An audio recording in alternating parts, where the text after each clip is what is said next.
Mercury is definitely in retrograde. Welcome back to the 2-minute updates from the Bob Davis podcast. Yeah, I started this with a whole thing about Tom Emmer making coffee because he's a great guy. He made coffee for us this morning. He does every morning.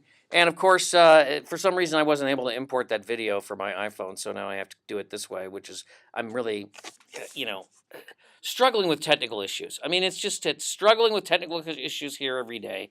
What are we going to talk about? I don't know. I'm really disappointed that I didn't get that video in from the camera, and that now I can't even think about what I want to talk about. So join us at 6 this morning. No, here's the deal. We're going to talk about, first of all, European markets are down. There's lots of discussion about debt exposure by U.S. banks to European debt, which we keep being told by the experts is not a problem, but it looks like it might be. We'll talk about that. We will talk about Obama's poll numbers, which are horrible. We'll talk about that. We're going to talk about Obama's black problem. Lots to talk about Obama today.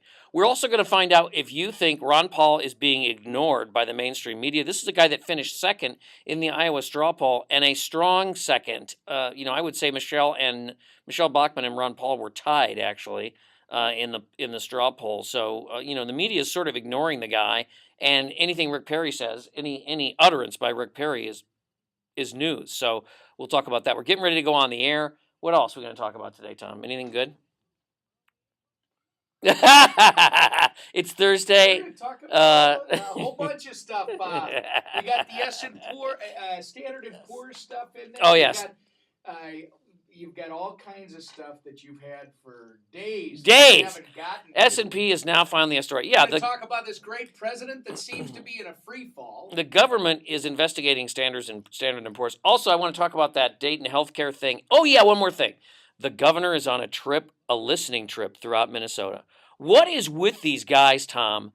We elected you to make decisions. Why do you have to ask people what do you want us to do? Don't ask me what you think what I think you should do. You were hired to fix it. You had a plan. Now implement your stupid plan and let's see what happens. All right. So John Michelson's top 5, right? And all the rest of the stuff. Davis and Emmer, 6 o'clock, News Talk, 11:30 a.m. and 103.5 FM.